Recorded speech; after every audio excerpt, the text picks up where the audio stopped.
Hello मेरे प्यारे बच्चों, स्वागत है एमके सर इंस्पिरेशन के एक और बेहतर वीडियो में। सो माय डियर स्टूडेंट, आज के इस वीडियो में हम इंग्लिश के एक और इम्पोर्टेंट लेटर का निपटारा करने वाले हैं। बहुत सारे बच्चे बोल रहे थे कि सर फ्री स्टूडेंटशिप के लिए एक लेटर बताइए, और आपको बता दें बच्चों, आपके बोर्ड एग्जाम में दो ही टाइप के लेटर पूछे जाते हैं। एक तो होता है एक समाचार के संपादक को पत्र, दूसरा होता है कि अपने प्रधानाचार्य या फिर किसी अधिकारी को कोई शिकायती पत्र। तो इस पे हमने बच्चों देखिए, प्रधानाचार्य पर जो होता है लाइब्रेरी में बुक्स वगैरह नहीं, उसके लिए तो हमने देख रखा है। बाकी सारे इंपॉर्टेंट लेटर आपको देखना है, प्लेलिस्ट में चेक कर लीजिए, सारे इंपॉर्टेंट लेटर उसमें पड़े हैं। तो चलिए आज इसको हम देख लेते हैं। बहुत ही प्यारा सा टॉपिक है और पिछले कई सालों से बच्चों ये लगातार पूछा जा रहा है। तो चलिए देख लेते हैं बच्चों कि विषय क्या है, कि लेटर हमें किस पर लिखना है। लेटर है बच्चों की, देखिए क्वेश्चन है कि write a letter to the principal of your college for studentship to enable you to study further. देखिए कह रहा है कि अपने प्रधानाचार्य को एक पत्र लिखिए और उनसे क्या करना है भाई साहब, आपको निःशुल्क छात्रवृत्ति प्राप्त करना है, यानी मांगना है कि अपने प्रधानाचार्य को एक पत्र लिखिए कि निःशुल्क छात्रवृत्ति प्रदान करें ताकि आप अपनी शिक्षा को जारी रख सकें। ठीक है ना, यानी आने वाले समय में आप अपनी स्टडी रेगुलर जारी रख सकें। ये बच्चों है विषय। जब प्रधानाचार्य को आप लिखते हैं तो लिखते हैं कि सेवा में, तो इसीलिए इसको लिखते हैं बच्चों टू, और उसके बाद कोमा करके लिखना है आपको द प्रिंसिपल, यहाँ पे एजी इंटर कॉलेज प्रयागराज। भाई यहाँ पर कोई भी अरविंद घोष इंटर कॉलेज प्रयागराज, भाई हमारा हाई स्कूल यहीं से हुआ था, इसलिए हमने इसको लिख दिया है ना।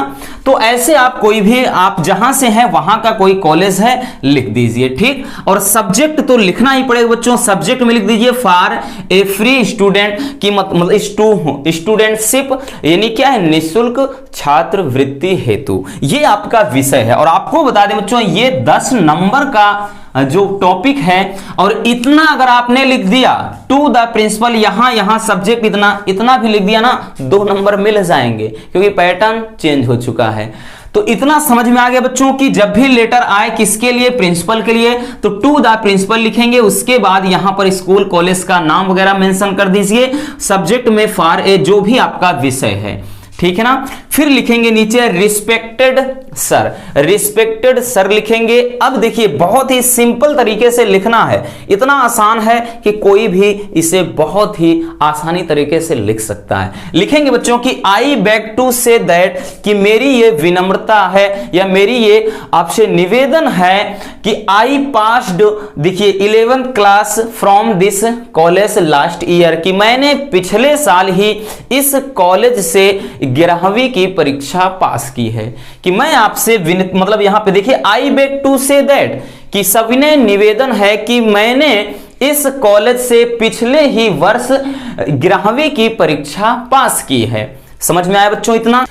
तो आगे लिखेंगे बच्चों कि I want to keep regular my studies in this college, कि मैं इस कॉलेज में अपना अध्ययन नियमित रूप से जारी रखना चाहता हूं, बट लेकिन my father's low income does not allow it, लेकिन जो मेरे पिताजी की लो इनकम है, यानी उनकी कम आय जो है वो मुझे ये करने नहीं देती है। कहने का मतलब मैं इस क्लास में, मतलब इस कॉलेज में रेगुलर पढ़ना तो चाहता हूं, लेकिन मेरे पिताजी की जो कम आय है, कम आय का मतलब बच्चों उनकी इनकम, ठीक है ना, कि उनकी जो इनकम है वो क्या है, बहुत ही लो है, और ये मुझे पढ़ाई करने के लिए आगे अनुमति नहीं देती है, यानी ये स्थिति मुझे परेशान कर रही है। समझ में आ गया बच्चों कि वही कह रहा है कि my father's low income does not allow it, कि मेरे पिता की जो कम आय है वो क्या है, इससे मतलब इसके लिए अनुमति नहीं देती है। आई ऑलवेज स्टूड फर्स्ट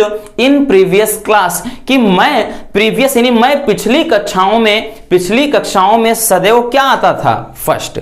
मैं पिछली कक्षाओं में सदैव फर्स्ट आता था। ऐसा ना कि आप बहुत बड़े घुमक्कड़ थे, भाई आपने खूब मौज मस्ती की, मजे लिया, और उसके बाद आप प्रिंसिपल को बोलिए कि भाई मैं बहुत गरीब हूं, नहीं, ऐसे नहीं। तो आपके अंदर वो क्वालिटी भी होना चाहिए ना, नेचर भी वैसा होना चाहिए। तो वही चीज लिखना है कि I always stood first in the previous class, कि मैं सदैव पिछली कक्षाओं में क्या, सदैव प्रथम आता था। कि I am the captain of college cricket team, कि मैं कॉलेज की जो क्रिकेट टीम है उसका कप्तान हूं, कि मैं क्या हूं, कॉलेज की टीम का कप्तान हूं। और आगे लिखेंगे कि kindly grant me free studentship so that I may keep regular my studies. तो कह रहा बच्चों, काइंडली ग्रांट मी फ्री स्टूडेंट, कि कृपया मुझे निःशुल्क छात्रवृत्ति प्रदान करें, सो दैट, ताकि आई में कीप रेगुलर माई स्टडीज, ताकि मैं क्या है कि अपनी नियमित अध्ययन को जारी रख सकूं। कि कृपया मुझे क्या करिए, निःशुल्क छात्रवृत्ति प्रदान करें ताकि मैं अपना अध्ययन नियमित रूप से जारी रख सकूं। आई होप नॉट ओनली, मुझे ना केवल आशा है, बट आल्सो, बल्कि इज श्योर, कि विश्वास भी है, मुझे ना केवल आशा है बल्कि विश्वास भी है, that you will grant my request, कि आप मेरे इस विनती को या इस अनुरोध को स्वीकार करेंगे। कि मुझे ना केवल मतलब ना केवल आशा है बल्कि पूरा विश्वास है कि आप मेरी इस विनती को स्वीकार जरूर करेंगे। फिर लिख दीजिए योर्स ओबीडियंटली, यानी आपका रसगुल्ला है। क्या लिखेंगे बच्चों, आपका आज्ञाकारी। तो यहां पर XYZ लिख दीजिए और डेट यहां पर नीचे मेंशन कर दीजिए। लिखना चाहते हैं बबुआ यहां पर थैंक यू वगैरह लिख दीजिए, कोई दिक्कत नहीं है, ठीक है ना, थैंक यू वगैरह लिख सकते हैं। तो इस तरह से बच्चों आप बहुत ही सिंपल तरीके से लेटर लिख देंगे। कोई भी टॉपिक हो, ज्यादा से ज्यादा सरल से सरल शब्दों का प्रयोग करना चाहिए हमें, ताकि बहुत ही अच्छी तरीके से वो समझ जाए, भाई कॉपी चेक करने वाले भी, कि बंदे ने मेहनत किया है और खुद से लिखा है, आपको पूरे नंबर देगा। भाई आप किसी क्वेश्चन बैंक से छापोगे तो वो क्या है, वर्ड से ही पता चल जाता है कि आपने कहां से इसे छापा है। ठीक, आई होप कि आप इसे बहुत ही अच्छी तरह से समझ गए होंगे। तो बस बच्चों आज के इस वीडियो में इतना ही। वीडियो कैसी लगी कमेंट बॉक्स में जरूर बताइएगा। मिलते हैं किसी और समझदार वीडियो के साथ। Love you, bye bye, take care.